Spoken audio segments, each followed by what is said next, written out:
Hi, I'm Nicholeen Peck, and I teach all about communication, parenting, building good, strong family relationships all over the world through the lens of self-government. And in this video, I'm going to be talking about how to handle rude teens.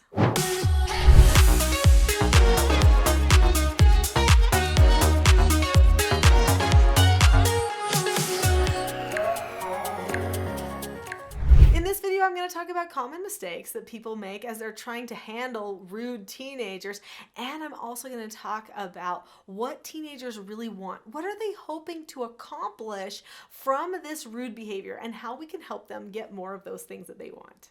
When teenagers are rude to adults, usually that's when the worst adult behavior comes out, actually. So teenagers will do things like they'll talk back to adults, they will purposefully do things just to get a rise out of them. They will talk bad about them in public in front of other people. They will be rude to other people to see if they can get a rise out of the adults as well, or out of the other people to try to be controlling. These are just a few things that would constitute rude teenage behavior. Sometimes teenagers do not show appreciation for things. They don't help out with things around the house. These are other complaints that I get from parents, that these are rude teenagers and they don't seem to care about anyone else except for themselves. When parents see this type of behavior, they have a tendency to take it emotionally. They feel personally attacked because the child that they have given so much attention to, so much money, so many years of their life raising, is acting so rude to them. And you can understand why a person might feel this way. However, those types of feelings and the actions that come from those types of feelings are actually not very productive.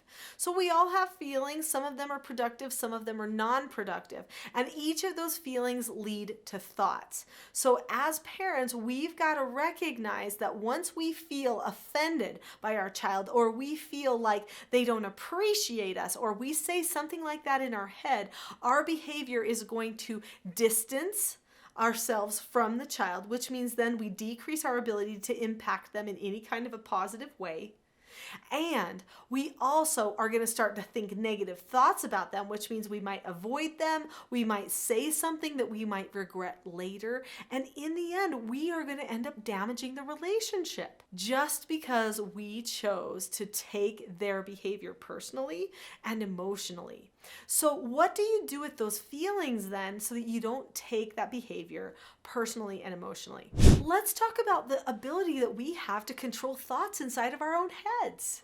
So when we feel something, maybe we feel that the person is being disrespectful. So we feel disrespect. If we think in our heads, they are so disrespectful, they are so rude, immediately we have jumped to a place of offense and we will disconnect from them, which then means anything we say to them will probably have the wrong tone to it. And then it will create more power struggle instead of helping the situation. So instead, what I would do if a person is being disrespectful to me, I would think to myself, that person is behaving in a way where they are trying to get my attention in a negative way. That's negative attention seeking. What is it that they really want? So now I'm going to put on a fix-it hat, see? And that fix-it hat will then encourage me to engage with the child in a productive way instead of disengaging from the child and hurting our relationship by possibly creating a power struggle because of hurt feelings. Should the child be rude and hurting feelings? No, of course not. But we have to remember that they're learning all the time. Our job is to teach them. We are the teacher. They are the learners. If we pull away from our job, they don't get to learn anything, and the problem just becomes worse. In fact, sometimes they will stop learning altogether because they'll feel like we're not relevant to them, that we don't really care. Do you realize that lots of times they just want to know that you care, and they're just engaging with you in a way that is not accomplishing what they really want? So let's talk about what they want. They want to know you care. They want to know you're there. They want to know that you respect them. Respect. That is one of the key things that they want from you. So how do you help them overcome that rudeness and deliver respect to them? What does that look like?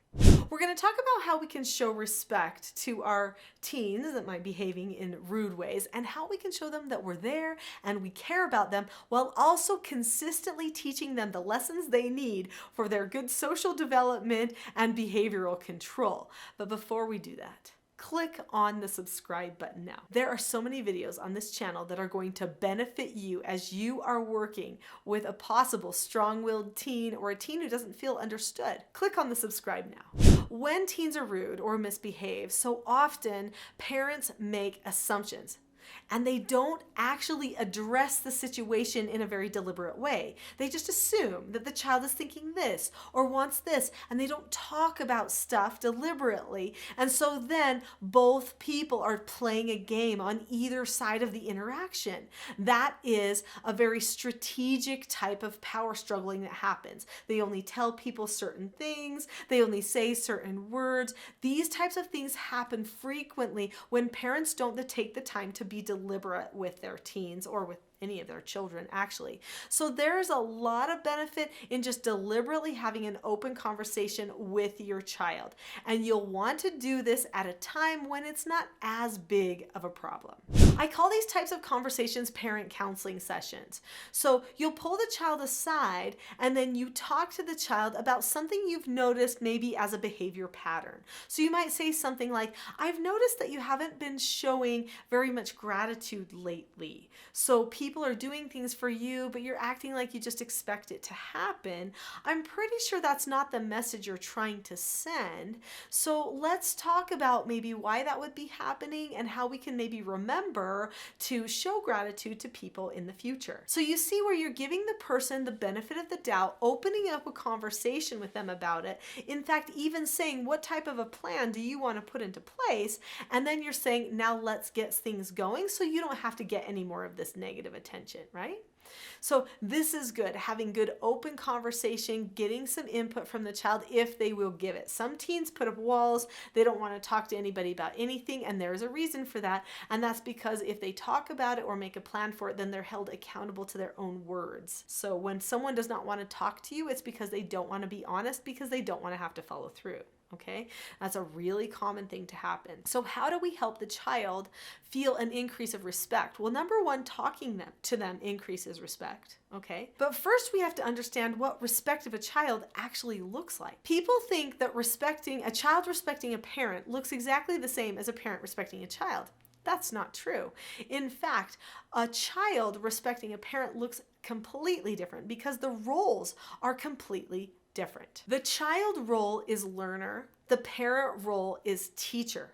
If the teacher doesn't teach, then there's dysfunction. If the learner doesn't learn, then there's dysfunction. So that's why we have to understand the roles in the family. Super important. When a person is respecting the role of teacher, what does that look like? That means that they are learning. When a teacher is respecting the role of learner, what does that look like? That means that they are teaching. So a teacher teaches and a learner learns, and this is how we respect each other's roles when we are teacher and learner. Now, of course, open communication is going to be a big part of this learning process, and making sure that the learning comes through with the right tone of love and calmness and understanding.